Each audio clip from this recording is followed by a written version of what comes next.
Coming up at 5:30, new look drivers in Tallahassee can now take to one of the busier streets in the capital city thanks to a recent upgrade. Attacking litter bugs, how one county looks to keep the area and beaches clean for residents and tourists. Also, weapons upgrade. We'll tell you about a push to legalize a piece of equipment for local hunters. And a typical summer day, some hot temperatures and scattered showers. Brittany DeBose will have a look at the area's only live radar. Eyewitness News at 5:30 starts right now. Live from the WCTV studios, this is Eyewitness News at 5:30. Coverage you can count on. Round and round we go. The roundabout at Gaines Street and Woodward Avenue opens to traffic for the first time. Thank you for joining us. I'm James Buckley. Abby and AJ have the night off. The opening comes as even better news for businesses located along Gaines. Eyewitness News reporter Lenitra Bennett joins us live from Gaines Street with more. Lenitra? James, who knew that something so simple as a roundabout would make so many people so happy? Well, as nice as this roundabout on Gaines Street is, it's the fact that we can drive on it now that's making everyone happy. The segment between Railroad Avenue and Stadium Drive is now open, and it happened just in time before rush hour tonight.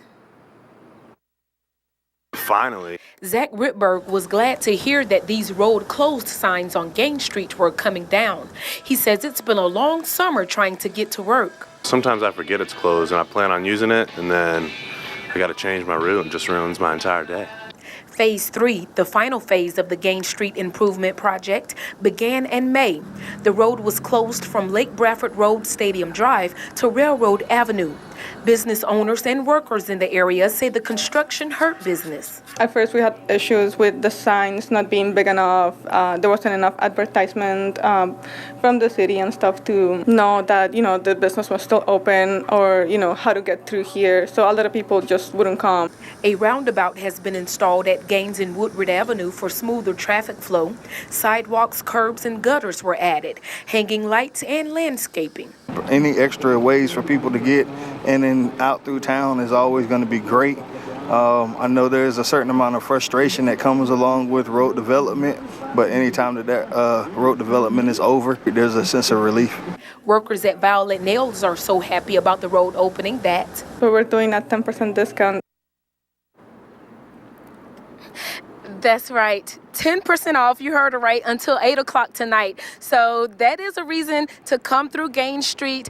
But even though the roundabout is open right now, there is still some finishing touches to be put on. There will be a unique, colorful light sculpture that will go right in the middle of this roundabout at Gaines and Woodward Avenue. And the artist is by the renowned FSU director of the Master Craftsman Studio, and that's located right here by the roundabout. For now, live in Tallahassee, Lenitra Bennett, WCTV Eyewitness News. All right, thanks so much, Lenitra. A lot of happy people today.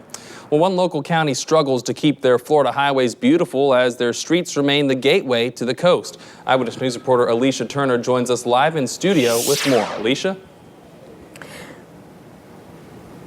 James, Wakulla County says they've collected upwards of 10,000 pounds of litter along the highway in the month of July alone. Now, I had the chance to speak with some people who say although that number is quite high, they're glad something is being done to keep the trash out of sight.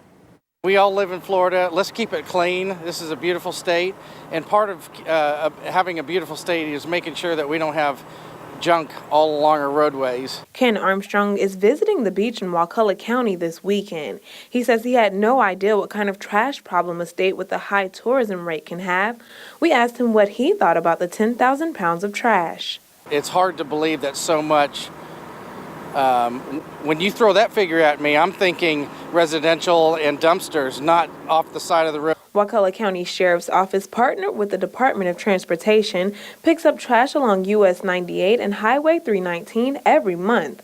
But the amount of trash being picked up is consistently more than 10,000 pounds.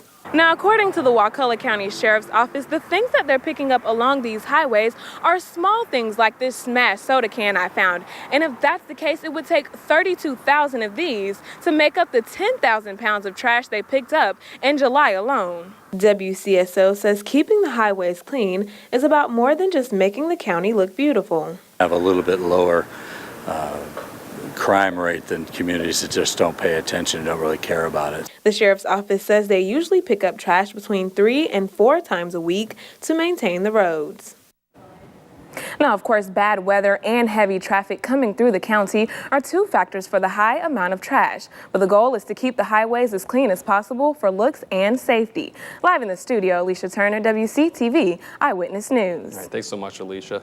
Well, Florida considers making hunting with gun silencers legal. Currently, the state prohibits the use of gun suppression devices, but hunting advocates want to change that. Opponents argue that silenced gunshots pose a safety risk for people not aware that shooting is going on around them. Hunters say it's about protecting their own ears. People have sometimes a wrong idea of what it actually does. You can still hear the gunshot. Now, it's not illegal to possess a silencer in Florida, only to use one. Florida Fish and Wildlife Conservation Commission will consider the issue coming up in September.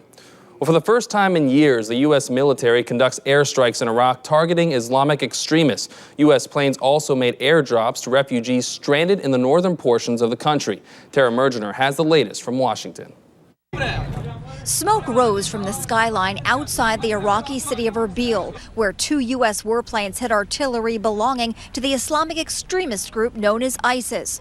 The terrorists have taken over large areas of Iraq, escalating sectarian violence. President Obama authorized airstrikes to protect U.S. military and other diplomats working out of Erbil. The protection of American personnel in Iraq is a top priority and one that merits the use of military force. The White House says the U.S. will also use military force to help religious minorities being hunted down. U.S. cargo planes are dropping food and water in the mountains of northern Iraq, where thousands of members of the religious sect known as the Yazidis are trapped. ISIS is threatening to kill anyone who comes down. When we have the unique capabilities to help avert a massacre, then I believe the United States of America cannot turn a blind eye. The president has stopped short of putting more troops on the ground, but this is the most involved the U.S. has gotten since American troops withdrew in 2011. Tara Mergener for CBS News, the White House. After today's airstrikes, the Obama administration told U.S. airlines not to fly over Iraq. The hostile environment has also prompted other countries to suspend flights. Well, the number of weekends for families to enjoy the outdoors before school starts are becoming few and far between. Let's toss it over to meteorologist Brittany DeBose, who has a look at the forecast. It's going to be rainy this weekend for anyone enjoying the outdoors. We're going to see those scattered showers and thunderstorms because the rain chances are increasing. You're already seeing those pop-up showers and thunderstorms right now across North Florida and South Georgia. Yesterday and the day before, most of the activity was in North Florida. Now most of that is north of I-10 and parts of South Georgia along I-75 as well, just north of Valdosta. None of this is severe. That's great news, but we are seeing a lot of lightning strikes in some of these storms. See, that's the outflow boundary, and that's because of the storm, and we do see a little pop-up right behind that outflow boundary. You can see it right there, but most of that is from the past hour. We're seeing those pop-ups, and that's mostly because it's really hot when you step outside. Temperatures are in the mid to upper 90s, so with the hot temperatures, we're going to see those pop-up showers in the late afternoon, early evening. You can see that across the southeast, and it's going to stay that way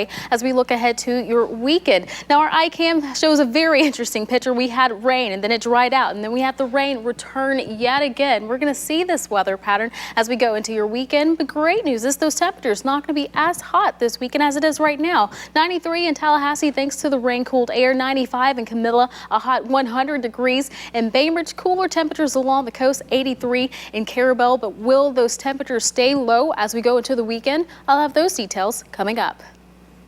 All right, thanks so much, Brittany. Well, coming up a little later on, a Ponzi scheme having to do with the deceased, how one company preyed on the family and friends of those who passed.